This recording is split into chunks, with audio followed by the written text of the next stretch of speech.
Ахагч ер нь засвараа эхлэх гээд гэрээ янзалсан чинь энэ ээж юм гарч ирээд аавын ухаан санаас сэргэхэд хэрэг болох юм болоо гэж бодоод их чинь аваад ирлээ.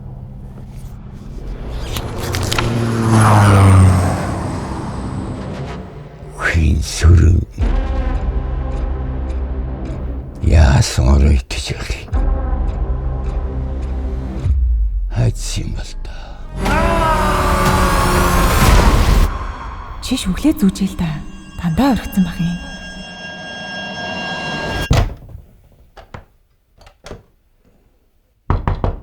Өвөө.